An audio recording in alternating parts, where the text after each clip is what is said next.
Hey, how's it going guys? It's Nate here. And Skyrim's a game that gives the Dragonborn quite a bit of freedom in what they can wear. From fine tunics worth more than countries, to helmets forged by actual gods, I don't think we'll be running out of clothing options anytime soon. Amongst all these choices, The Elder Scrolls V offers an ever so small handful of especially rare or otherwise unique armors and apparel options that the overwhelming majority of us wouldn't be able to find on our own. Special items that aren't commonly worn by NPCs or thrusted upon us as quest rewards, but are instead very well hidden or require a bit of extra work to acquire. So, as you can probably tell by the title and this here monologue, that's the subject of today's video. Sit back and relax as we dive right into 5 more rare and unique armors you may have missed in The Elder Scrolls V Skyrim. Starting off, Fulmer Armor is a bit of an anomaly in the game. We can't purchase it at vendors, craft it for ourselves, or find it in containers. The only way to collect any pieces of Fulmer Armor is by looting them off the bodies of the creatures who wear them. This fact alone makes the attire pretty rare, and frankly worthy of a mention in a video like this. However, while we can loot their helmets, shields, boots, and even gauntlets this way, we can't get their chest pieces.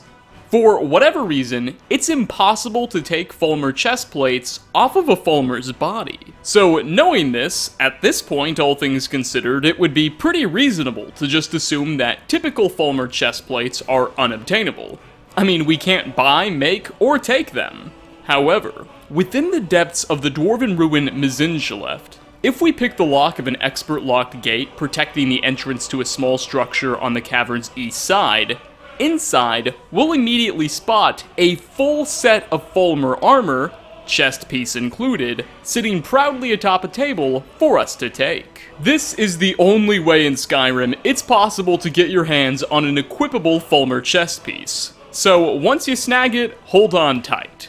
As mentioned, the rest of the armor's pretty niche too, so I'll cover that as well. Collectively as a set, Fulmer Armor will afford its wearer 93 points of base damage protection, weigh you down by 48 of whatever unit of measurement Skyrim uses, and sell for 410 septims. This puts it about on par with standard Dwarven armor, though is a good deal lighter, making it arguably a more practical kit.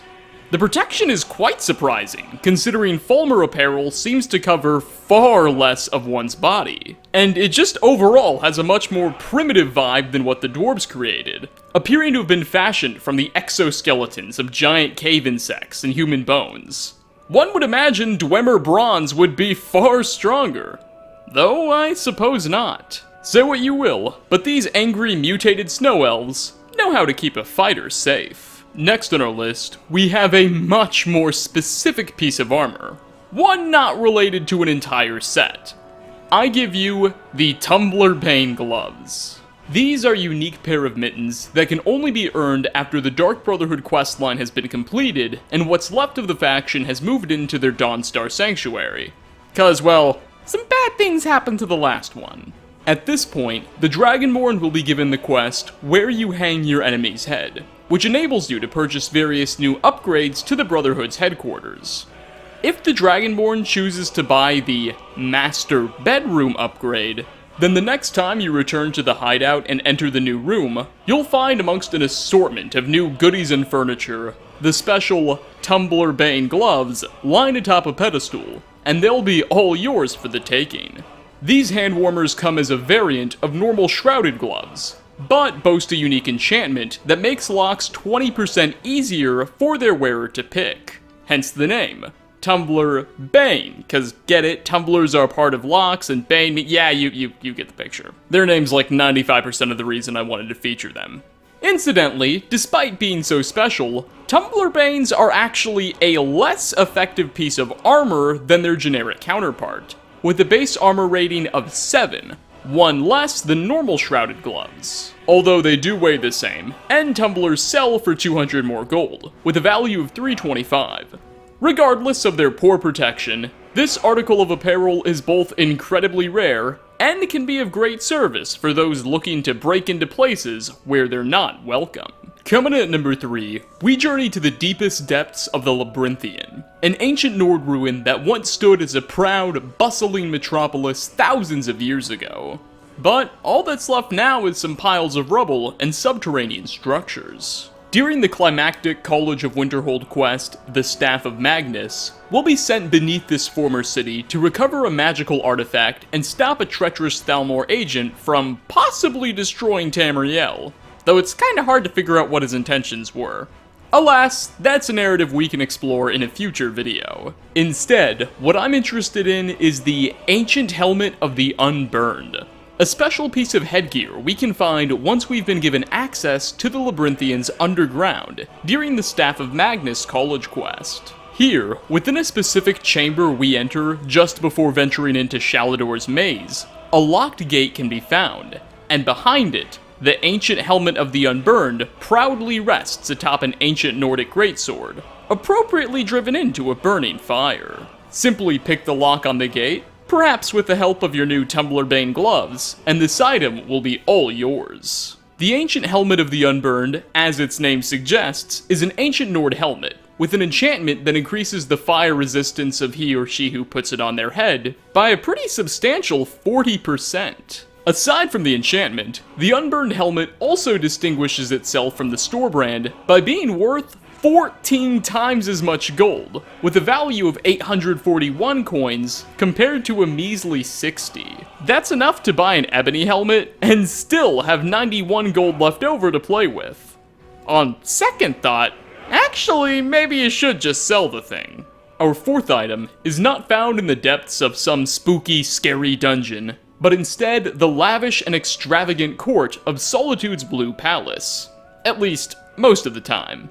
You see, Bryleen, one of the city's thanes, has a custom pair of bracers of all things. Yes, she dons the unique Fine Arm Guards, technically an article of light armor with a special texture, and that can be found nowhere else in the entire game. Now, to get these, chances are you're going to have to take them from her cold, dead hands. Literally, as there's really no other way. According to the wiki, they can be stolen from her inventory with the Perfect Touch pickpocket perk, but I tried that on a character and it didn't work, so I'm not sure what to say about that. Killing Bryleen will definitely get the job though, but it's not exactly a quick affair in and of itself, as she remains essential until you've completed the Bound Until Death Dark Brotherhood quest and assassinated Vittoria Vici. It's not clear why Skyrim keeps her as essential until this point in the game, seeing as she plays absolutely zero part in the quest, but once it's over, you'll be free to murder her to death and take the bracers from her inventory. They offer a base armor rating of 7, weight of 0.5, and sell for 25 septims. So, not necessarily the best piece either, though it's worth pointing out, despite having a unique texture, the Fine Arm Guards don't necessarily have a unique model. There's a single other pair of bracers in the game that shares this one's shape, however has a bit brighter of a color. Ulfric Stormcloak's bracers, oddly enough. Ulfric's bracers provide even less protection than these, quite unfitting for the leader of a rebellion. Alas, that's no reason not to steal those too, I suppose. Though, just remember, if you put these on, then you can't wear your Tumbler Banes, so you gotta make a decision. Before we get to our final spot, I've got one brief honorable mention. Remember how we began this video with Fulmer Armor? Well, we were actually only looking at one of a couple tiers of Fulmer Armor available in Skyrim. The Dawnguard DLC introduced Fulmer Heavy Armor, that could be looted from the remains of the twisted creatures. Like the normal stuff, you can't craft or purchase it. It can only be taken from their corpses. Unlike the first set though, it's also possible to find all of the pieces of Fulmer Heavy Armor, including the chest plates in their inventories.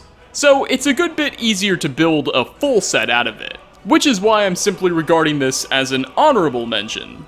Despite being somewhat less challenging to acquire, Fulmer Heavy Armor does offer far more protective capabilities, with a combined armor rating of 96, as much as Ebony, while still weighing a good deal less. The appearance, as I'm sure you can tell, is also certainly something to behold. It almost makes the wearer look alien, and I absolutely love it. So, make sure you're checking the inventories of all those Fulmer you slay. I think it'll pay off in the long run. And finally, last on our list, this one's pretty cool, as it seems to be a piece of clothing Bethesda didn't want us to obtain in the first place. The Telvani Robes. During the Dragonborn DLC quest, Old Friends, we'll confront Ildari Sorrowthrill, a Dunmer necromancer responsible for the new plague of ash spawn that are currently terrorizing Solstheim. She has some old ties to Neloth, a prominent ally of ours in the DLC's main quest line, but that's neither here nor there. During Old Friends, it'll be our job to track down Ildari to her hideout and put an end to her necromantic practices. On her body, we'll be able to loot her unique apparel, the Telvani Robes. And oh my, is this not a strange set of clothes? Hey, that rhymes. At first, the robes seem normal enough, offering no additional armor, selling for 75 gold, and weighing you down by 2. But increasing your magicka regeneration by a factor of 75%. Quite useful for any mage. As you can see, they look just fine on my male character. However, if you put these on a female character, their mesh will change to now feature bloodstains and a large stone harness, just like the one Ildari was wearing. She, of course, was sort of in this weird half-dead state, and was only able to function thanks to the energy of a heartstone that was in the place of her, well, heart. Hence the reason she needed this harness. Our character, or really any other character, doesn't have rocks in their hearts though, so this harness is going to look really weird and misplaced. There is one other enemy we face off in the game, an undead man by the name of Folks Carias that depends on a similar mechanism to stay alive-ish, what with the harness and heartstone and everything. The game doesn't let us take his armor off of his corpse though, likely because it would look weird. Bethesda seems to have forgotten to apply the same logic to this dress however, and did not remember to make it unequipable by the player or any other NPCs. In fact, the unofficial patch mod makes this item unobtainable, so if you want to collect this item, make sure you disable that mod. Not terribly much more I can add here. If you want to get a glitched item for yourself, then know that that's possible, I suppose. Anyway, with that, we are going to wrap up. 5 more rare and unique armors you may have missed in the Elder Scrolls V Skyrim Part 2. Thanks for stopping by, everybody. Which of these was your favorite? Did you find any already by yourself? Leave a comment down below, or join the discussion over on the Discord. As always, like ratings are very much appreciated. If you really enjoyed, consider subscribing and hitting that bell icon to enable notifications. I'm told they actually work now? Anyway, thanks again for watching, and I hope to catch you all in my next video. Peace out, everyone.